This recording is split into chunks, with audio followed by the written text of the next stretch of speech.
Ada pertanyaan yang masuk bertanya, apakah boleh meminta maaf kepada orang yang kita ribain lewat SMS atau telepon?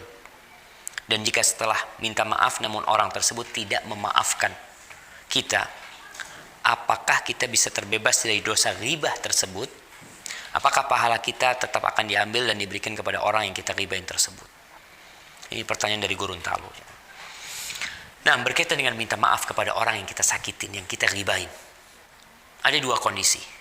Kalau orang tersebut tahu kita telah ribain dia, maka di sini kita wajib minta maaf kepada orang tersebut. Sampaikan Anda minta maaf, Anda telah ribain dia. Adapun adab dan etikanya, ya mungkin tidak via telepon, via SMS, walaupun itu media bisa kita gunakan untuk minta maaf.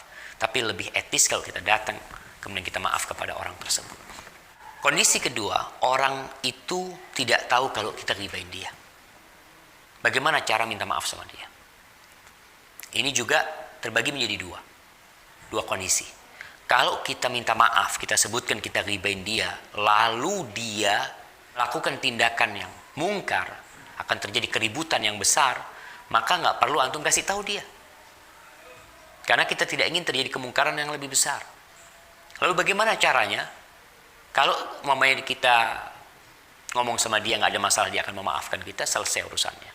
Tapi kalau kita sampaikan kepada dia, dia akan membuat keributan, akan terjadi kekacauan, maka tidak perlu antum minta maaf sama dia. Kalaupun minta maaf secara umum. Kepada dia, Anda mohon maaf ya, mungkin Anda punya salah sama antum ya, tolong dimaafkan.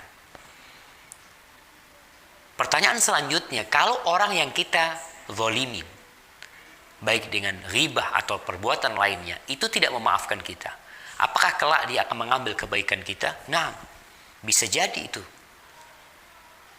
Nanti pada hari kiamat Allah akan tegakkan timbangan keadilan. Akan ada orang-orang yang bangkrut, yang punya amal soleh, tapi karena dia banyak menyakitin orang sehingga orang itu menuntut dia. Maka antum kalau tidak dimaafkan oleh dia, antum perlu banyak-banyak mendoakan dia. Yang itu akan jadi amal soleh yang mencukupi untuk tuntutan dia nantinya. Atau Allah Azza wa Jalla akan membuat orang itu nanti memaafkan kita, ridho sama kita. Maka tugas kita adalah banyak-banyak beramal soleh, berdoa mohon sama Allah untuk dia. Kemudian kalau di dunia kita masih ada kesempatan untuk ya minta maaf sama dia, jangan pernah berhenti minta maaf sama dia. Mau 2 kali, 3 kali, 4 kali kita bawa hadiah sama dia dengan harapan dia memaafkan kita. Karena kita tahu dosa ribah ini nggak ringan, jemaah, termasuk dosa besar. Artinya antum perlu persiapan amal yang banyak untuk tuntutan dia. Sehingga antum tidak jadi orang yang bangkrut kelak pada hari kiamat.